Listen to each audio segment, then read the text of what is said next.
अच्छा जी, ये आपके पास एक पूरा क्वेश्चन अवेलेबल है जिसके अंदर रूब्रिक है। रूब्रिक का मतलब होता है कि इसके अंदर इंस्ट्रक्शंस भी है, क्वेश्चन भी है। जैसे भी हमने फॉर्मेट में बात की थी, पेपर के ऊपर लिखा होता है 20 मिनट्स, मगर ये आपके विल पे है, आपने टाइम मैनेज करना होता है। इस पे ये भी लिखा होता है कि 150 वर्ड्स। ये ऑब्वियसली आपकी विल तो है, मगर है कि you have to manage this thing. If you go less then 150, definitely आपके फिर नंबर कटेंगे। ये जो पोर्शन है इसको हम कैप्शन बोलते हैं। कैप्शन बोल रहे हैं या कह रहे हैं कि रिपोर्ट का टाइटल है। यहाँ पर क्लियरली लिखा है the pie charts show. Pie chart means ये जो प्रेजेंटेशन इसको हम पाए बोलते हैं, anything which is round and it is सब डिवाइडेड इनटू डिफरेंट सेक्शंस, जिसके अंदर परसेंटेजेस डाल देते हैं, तो इसको हम पाई चार्ट बोलते हैं। सिंपल सी प्रेजेंटेशन है। आई एम श्योर कि आपने ये बहुत दफा देखी होगी, कॉमन सी प्रेजेंटेशन होती है। The pie charts show the amount of money that a children's charity located in the USA spent and received in 1 year. अब बात हम यहाँ पर एक चैरिटी की कर रहे हैं, तो चैरिटी का रेवेन्यू कहाँ से आ रहा है, मीन्स उनको आमदनी कहाँ से आ रही है, and eight the same time वो एक्सपेंस कहाँ कर रहे हैं, खर्च कहाँ कर रहे हैं। सिंपल उनकी एक डिवीजन। ओके हो गया जी। अब यहाँ पर सिर्फ उन्होंने एक चीज डाल दी, चिल्ड्रंस चैरिटी में। यहाँ पे कुछ भी चेंज कर दूं कोई फर्क नहीं पड़ता, ठीक है ना। मैं यहाँ पर रेवेन्यू और सोर्सेस की जगह कुछ भी नई चीज डाल दूं, पाई चार्ट की प्रेजेंटेशन ऐसी ही रहेगी, ये चेंज नहीं होगी। It's going to be the same. चाहे मैं यहाँ पे किसी हाउस होल्ड का डाल दूं, चाहे मैं यहाँ पे किसी कंट्री का नाम डाल दूं कि कंट्री का एक्सपेंस कितना है और उसकी इनकम कितनी है, एंड सो ऑन। इसलिए जब हम कोई भी चार्ट डिस्कस करते हैं तो एक बार आपने पाई चार्ट सीख लिया, एंटिटीज चेंज करता है कोई फर्क नहीं पड़ना है इसके अंदर, it's going to be the same every time. So this is a caption. इस कैप्शन में वो कोई भी आपसे क्वेश्चन नहीं पूछ रहे, वो सिर्फ आपको बता रहे हैं। इसलिए हम इसको रिपोर्ट का टाइटल भी कह सकते हैं, this is the title of the report. कई बार जब वो पिक्चर देते हैं या आपको डायग्राम देते हैं तो वो उसके ऊपर एक सब टाइटल भी लगा देते हैं, ये और ये एक ही टाइटल, सेम थिंग, कोई चेंज नहीं है इसके अंदर। ओके हो गया। क्वेश्चन आपका ये है, और क्वेश्चन सेम ही रहता है, क्वेश्चन चेंज नहीं करना उन्होंने। You have to do every time the same thing again. Pie charts आ जाएं, टेबल्स आ जाएं, ग्राफ्स आ जाएं, कुछ भी आ जाए। अब जब भी हम पाई चार्ट्स की बात करते हैं, पाई चार्ट कभी भी सिंगुलर पाई चार्ट नहीं आता, क्योंकि पाई चार्ट में बहुत ज्यादा डाटा नहीं होता। आमतौर पर वो इसको मल्टीपल चार्ट्स या कॉम्बो में आंसर देते हैं। यहाँ पे आपके सामने दो चार्ट्स हैं, तो वी हैव मिनिमम 2 चार्ट्स, कभी कभी 3 चार्ट्स आ जाते हैं, 4 आ जाते हैं, 5, इवन 6 तक वो दे देते हैं। मगर ऑब्वियसली अगर नंबर ऑफ चार्ट्स ज्यादा है तो फिर उसके अंदर जो सब डिवीजन है वो कम होती है। अब यहाँ पे चार्ट्स हमारे पास दो हैं, मगर इनकी सब डिविजन अंदर काफी है। So you have content to play with. Question की डिमांड सिर्फ ये है कि यार मेन मेन बातें लिख दो और कंपैरिजन कर दो। और कंपैरिजन के साथ वो हमेशा लिख के देते हैं वेयर रेलिवेंट। इट मीन्स कि कुछ स्टेटमेंट्स स्टेटिंग फॉर्म में जा सकती हैं और कुछ स्टेटमेंट्स कंपेयरिंग फॉर्म में भी जा सकते हैं। मगर आप जितना ज्यादा कंपेयर करेंगे उतने मार्क्स की डिमांड आप ज्यादा कर सकते हैं, because that is the main what they are looking for. आप में सब मुझे को ये बताएगा कि ये जो मैंने बात की है कि स्टेटिंग स्टेटमेंट और कंपेयरिंग स्टेटमेंट, इसमें फर्क क्या होता है, व्हाट इज द डिफरेंस।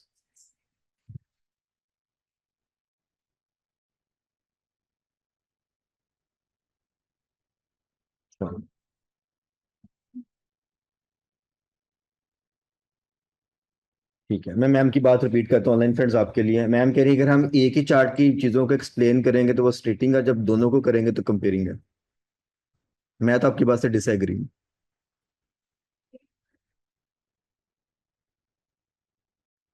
अच्छा ठीक है, सेल्फ कंपेयर नहीं हो सकता।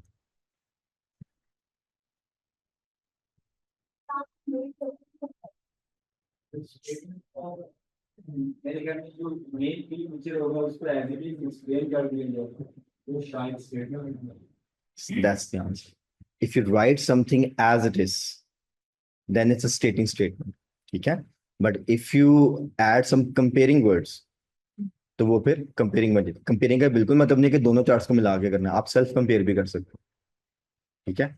आपको अगर मैं पूछूं आप आज से 5 साल पहले क्या कर रहे थे, और उसके मुकाबले में अगर आप अपनी तरक्की देखें या एजुकेशन वाइज मुझे बताएंगे आप कितना ग्रो कर गए इन दिस 5 years, तो आप कंपेयर ही कर रहे हैं। अगर मैं एक स्टेटमेंट लिख देता हूं कि donated food, the value of donated food is 86.6, तो ये स्टेटिंग है कि कंपेयरिंग है? स्टेटिंग। इसको यहाँ पे लिख देते हैं, ठीक है, ताकि जरा आपको समझ आ जाए। ठीक है, दी डोनेटेड फूड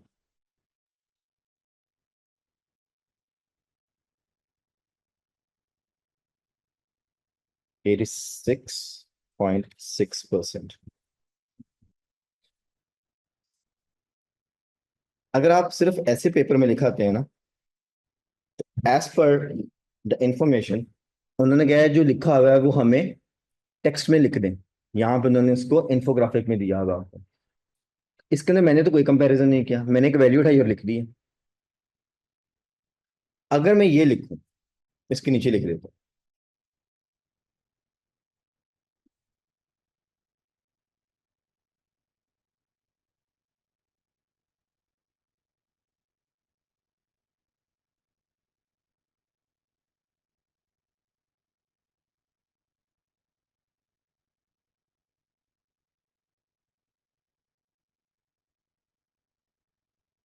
या donated food is the highest value कर देते, सिंपल कर देते हैं। नीचे सेक्टर वैल्यू। चलें सिंपल और सिंपल करते हैं। Donated food is the highest value that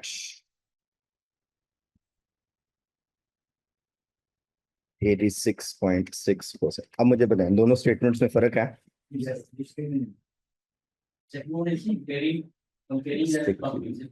मैंने हालांकि एक्सपेंडिचर का तो जिक्र ही नहीं किया, फिर भी ये कंपेयरिंग स्टेटमेंट है। क्यों? क्योंकि मैंने इसको इसके साथ कंपेयर कर दिया, मींस कि जितना भी रेवेन्यू जनरेट हो रहा है, ये जो रेवेन्यू है ना या डोनेटेड फूड, उसकी हाईएस्ट वैल्यू। तो आपकी स्टेटिंग और कंपेयरिंग स्टेटमेंट्स दोनों चल जाती हैं। इसलिए उसने लिखा है कि make comparisons where relevant. Sometimes you get in a state जहां पे आप उसको कंपेयर नहीं कर सकते, स्टेट भी कर देंगे तो चल जाएगा, मगर मैक्सिमम डाटा आपने कंपेयर करके लिखना अगर आपको अच्छे नंबर चाहिए।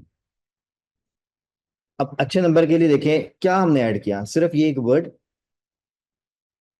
इसका मतलब कि अगर आपको कंपेयरिंग vocab अच्छे से एक बार समझ आ जाती है, मैं आपको कोई भी क्वेश्चन दे दूं, line graph, bar graph, pie chart, कुछ भी, आप आराम से उसके अंदर वो वर्ड्स डाल के वैल्यू को कंपेयरिंग में बना देंगे। एक ही स्ट्रक्चर सीखना है, एक ही vocab सीखनी है, बस उसको पुट कर देंगे। मुश्किल काम है? It's that easy. इसीलिए ये वाला जो क्वेश्चन है ये 15 मिनट के अंदर भी हो सकता है, क्योंकि इसमें कोई थिंकिंग प्रोसेस नहीं है। It's all about that what you need to do is you just need to explain it in a comparing form. अगर आपको कंपेयरिंग करनी मुश्किल लग रही है तो सबसे पहले जो आपका काम है, आप जरा सीधे सीधे जुमले लिखना शुरू करते हैं, जिसके अंदर आप एंटिटी उठाएं और उसकी वैल्यू को पोस्ट कर दें कि डोनेटेड फूड इतनी वैल्यू है, कम्युनिटी कंट्रीब्यूशन इतनी है, अदर इनकम इतनी है, गवर्नमेंट ग्रांट्स इतनी है, एंड सो ऑन। और फिर जो सबसे ऊपर वाली है उसको हाईएस्ट कर दें और जो सबसे कम वाली उसको लोएस्ट कर दें। दो तो ये आपकी कंपेयरिंग स्टेटमेंट्स बनती हैं। और जो दरमियान में रह जाएंगी उनको आपस में भी आप कंपेयर कर सकते हैं कि ये इससे ज्यादा है और ये इससे कम है, मोर देन दिस और लेस देन दिस। ये जी सिर्फ 4 वर्ड याद कर ली तो आपका एक पूरा का पूरा चार्ट कंपेयरिंग में चला जाएगा।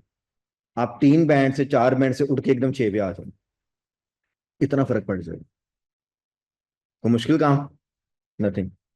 ठीक है। हाँ, फिर आप जितना इसको और अच्छे लेवल से कंपेयर करते हैं, आप अगर फॉर एग्जांपल दोनों चार्ट्स को इकट्ठा लेके चलना चाहते हैं, फॉर एग्जांपल आप कहते हैं जी donated food highest revenue generator है, at the same time program services highest expense है। अब आप दोनों चार्ट्स को लिख भी रहे हैं और कंपेयर भी कर रहे हैं eight the same time.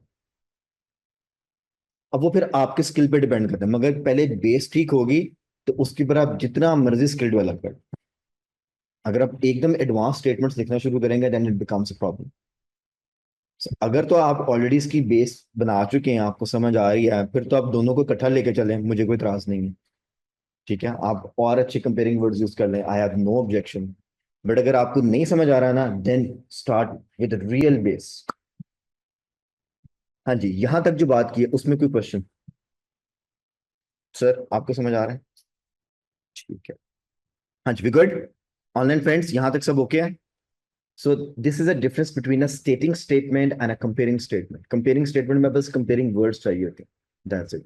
Self compare भी कर सकते हैं और कंट्रास्ट भी कर सकते हैं. कंट्रास्ट मीन्स दो चीजें. Revenue generation is one thing and expense, ये दोनों ऑपोजिट चीजें. तो अगर अगर मैं इनको मिला के लिखूंगा फिर मैं कंट्रास्ट में चला जाऊंगा. क्यों हो गया जी?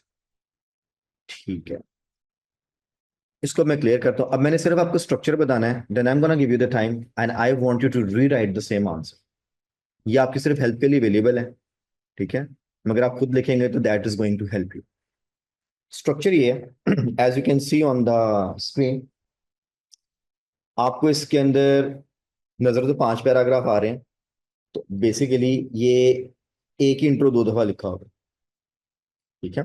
पहले में लिखा है the pie chart shows the amount of money that children's charity located in the US spend and received in 1 year.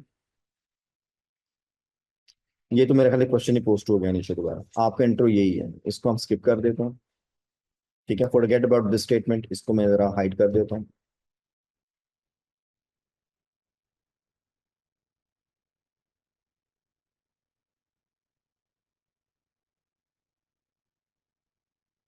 All right. Now, as you can see, you got 4 paragraphs. The first paragraph is basically your introduction. Introduction means आपने report का title rewrite करना होता है. Simple as that.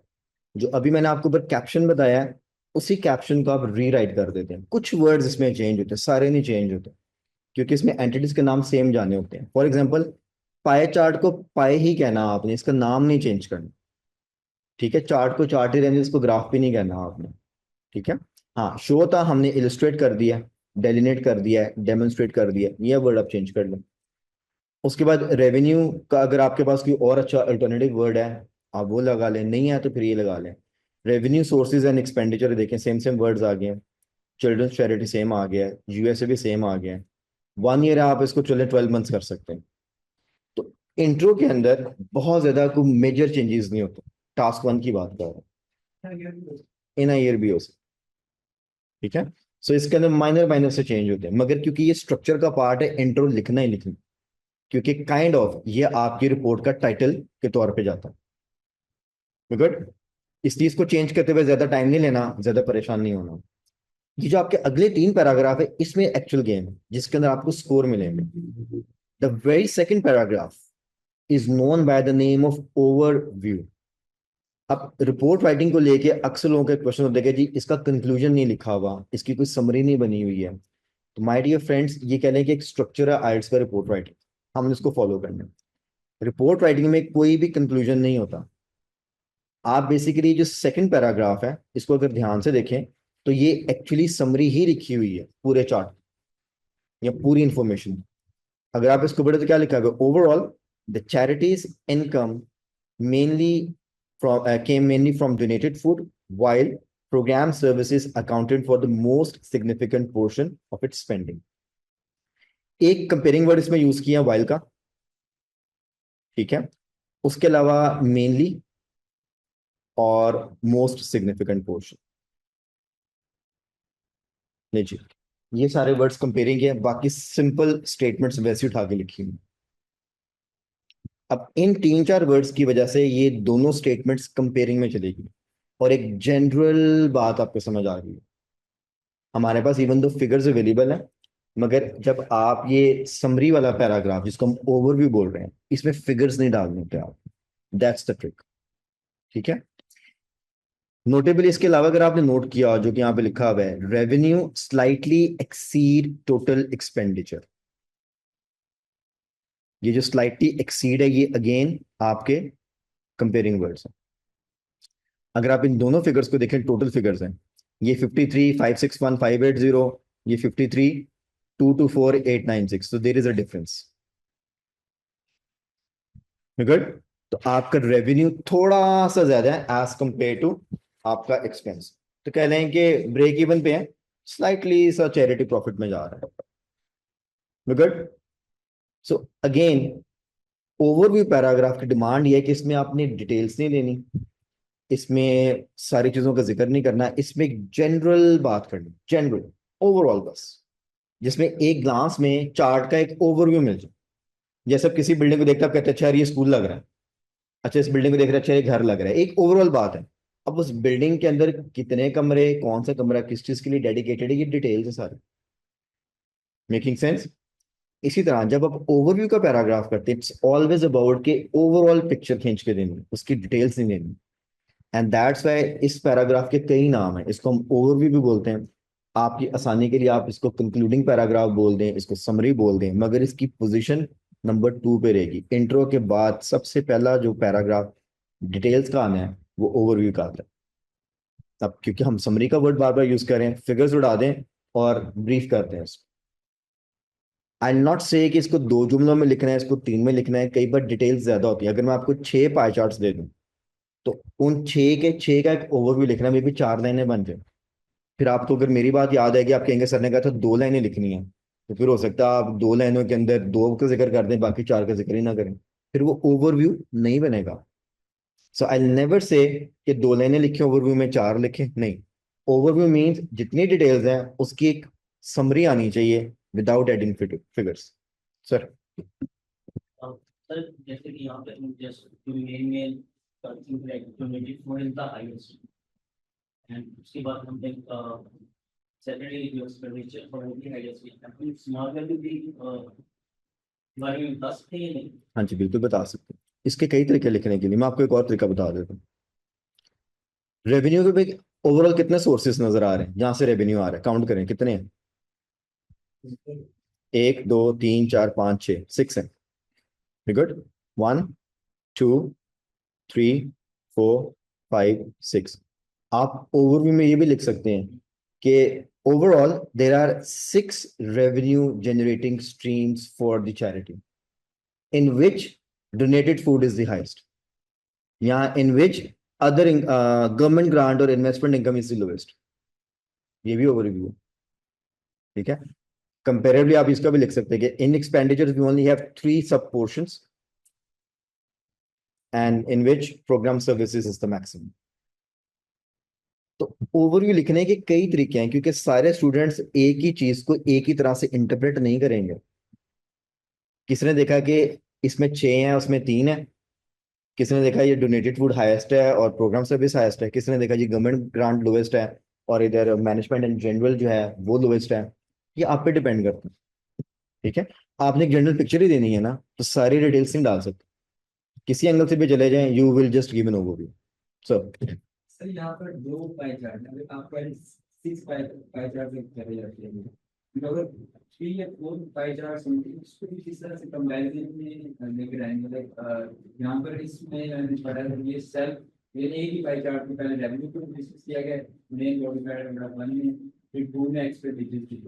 अगर 3 या 4 से ज्यादा होती है उनको किस तरह से मैनेज किया जाए। उसको मैं भी एक्सप्लेन करता हूँ। आप अब ओवरव्यू से जरा आगे चले गए, उस पर भी आता हूँ। ओवरव्यू क्लियर है सबको, आगे गुड। ठीक है। अगर आप इसके बाकी के ये 2 पैराग्राफ्स को देखें, we talk about this other 2 paragraphs. So अब ये इसकी डिटेल पैराग्राफ्स हैं। ठीक है। इसको हम नंबर 3 कर देते हैं, इसको हम नंबर 4 कर देते हैं। अब आपके ऊपर डिपेंड करता है, क्योंकि आपने एक्सप्लेन करना है। आप चाहें तो एक चार्ट को एक में एक्सप्लेन कर दें, दूसरे को दूसरे में कर दें, या अगर आपने सोचा कि मैंने वैल्यूज वाइज जाना है, मैंने हाईएस्ट वैल्यूज एक में लिखनी है, लोएस्ट एक में लिखनी है और बीच में कंपेयरिंग एक तरह कर देनी है, ये टोटली आप पे डिपेंडेंट है। इसका कोई भी फिक्स्ड स्ट्रक्चर नहीं बना हुआ। अगर आप इसको यहाँ पे बड़ा लिखा हुआ है, donated food was the primary source of revenue comprising a substantial 86.6% of the total amount of this। अब यहाँ पर अगेन कंपेयरिंग वर्ड्स आ रहे हैं। प्राइमरी सोर्स हाईएस्ट हो गया, ठीक है। यहाँ पे मेनली लिखा था, अब आप एग्जामिनर को ये भी बता रहे हैं कि मेरे पास एक ही वर्ड के कई मल्टीपल वर्ड्स अवेलेबल हैं। उसके बाद आपने सब्सटेंशियल का वर्ड भी यूज कर दिया यहाँ पे, टोटल में से भी बता दिया आपने। आगे आपने लिखा है जी community contributions represented the second largest 10.4, followed by program revenue. अब ये आ गया प्राइमरी फर्स्ट, सेकंड का वर्ड इधर आ गया और फॉलोड बाय का मतलब है ये थर्ड पे। तो अब आप देखिए ऑटोमेटिकली कंपेयर करते जा रहे हैं, सबसे ज्यादा कौन है, उसके बाद कौन है, उसके बाद कौन है। फिर अदर इनकम की कैटेगरी आ गई, कंट्रीब्यूटेड अंडर 5%। और ये अगर देखें तो ये एक स्टेटिंग स्टेटमेंट है, इसका ऐसा कोई कंपैरिजन नहीं बना हुआ, बस बता दिए कि ये इतना जनरेट करता है। ये कंपेयरिंग स्टेटमेंट्स है। The remaining income sources including investment income point two and government grants were the least significant. अब ये फिर आपकी कंपेयरिंग स्टेटमेंट आ गई। गुड। तो इसमें उन्होंने क्या किया है, इसमें उन्होंने एक रेवेन्यू का एक्सप्लेन कर दिया, नीचे वाले में इसी तरह उन्होंने एक्सपेंडिचर को कर दिया। आप चाहें तो वैल्यूज वाइज चले जाएं, जैसे मैंने कहा था, जो हाईएस्ट वैल्यू है इकट्ठी लिख दें कि रेवेन्यू का हाईएस्ट ही है और एक्सपेंडिचर का हाईएस्ट ही है, फिर एक लोएस्ट पे ला लें और मे बी एक पैराग्राफ अब जो दरमियान की वैल्यूज हैं उनका बना लें। तो ये टोटली आप पे डिपेंड करता है। जो चीज इसमें नोट करने वाली वो ये है कि मिनिमम मिनिमम 4 पैराग्राफ इसके बनाने ही बनाने, minimum. One is the intro, number 2 is the overview, intro, overview, then we have donated food and this। तो इसको हम मेन पैराग्राफ्स बोलते हैं, इसको हम ओवरव्यू बोलते हैं और ये आपका इंट्रो होता है। That's the structure. आप चाहें तो 4 से ज्यादा पैराग्राफ्स बना सकते हैं। अब ये 4 से ज्यादा पैराग्राफ्स बनाने की कब जरूरत पड़ती है? अब जैसे अभी सर ने सवाल पूछा है और मैंने भी बताया, कई बार 3 पाई चार्ट्स आ जाते हैं, 4 पाई चार्ट्स आ जाते हैं, इवन 5 और 6 भी आ जाते हैं। अब जब आपके नंबर ऑफ पाई चार्ट ज्यादा होते हैं तो एक्चुअली वो कॉम्बिनेशन में होते हैं। जैसे यहाँ पर पाई चार्ट कॉम्बिनेशन में, एक अगर रेवेन्यू का दूसरा एक्सपेंडिचर का, आप चाहें तो दोनों को मिला के भी लिख सकते हैं। इसी तरह जब आपके पास नंबर ऑफ चार्ट ज्यादा होते हैं, उनमें एक तो सब डिवीजन कम होती है, उनका कोई ना कोई कॉम्बिनेशन होता है। जैसे फॉर एग्जाम्पल मैं अगर बात कर लूं जी, आपके रिसोर्सेज की बात कर लेते हैं, नेचुरल रिसोर्सेज की, जैसे आपका फ्यूल है, गैस है, और मैं 5 कंट्रीज ले लेता हूँ, ठीक है, 6 कंट्रीज ले लेता हूँ, कंट्रीज का नाम डाल दिए और 4 फ्यूल रिसोर्सेज में उसमें सब कर लेता हूँ कि पेट्रोल किसके पास है, गैस किसके पास है, मीथेन किसके पास है, इस तरह से हम बना लेते हैं। तो सारी कंट्रीज का एक ही आएगा, उसमें एंटिटी सेम कर देंगे, कंट्रीज 6 कर देंगे। अब उसके अंदर आप क्या करेंगे, अगर आप उसको एंटिटी वाइज उठा रहे हैं तो आप 4 एंटिटीज उठा लें। जैसे आपने उठाया जी पेट्रोल किसके पास है, उसमें 6 कंट्रीज को इकट्ठा ही कंपेयर कर, कोई ना कोई वो कॉम्बिनेशन बना के देते हैं जिसके अंदर लिंक्ड होते हैं चार्ट्स डायरेक्टली और इनडायरेक्टली। ठीक है। अब उसमें क्या होगा, उसमें आपके 4 ही पैराग्राफ्स बनेंगे, या आप 2 गैसेस को इकट्ठा ले लें, 2 को अलग ले लें, 6 की 6 कंट्रीज उसमें पूरी आ जाएंगी। या आप 3 कंट्रीज को एक में कंपेयर कर लें, 3 को एक में कर लें। हो सकता है 3 कंट्रीज उसमें कोई यूरोपियन साइड की आ जाए, 3 एशियन की आ जाए, तो आप यूरोप और एशिया का एक कंपैरिजन कर दें, अफ्रीका और एशिया का कंपैरिजन कर दें।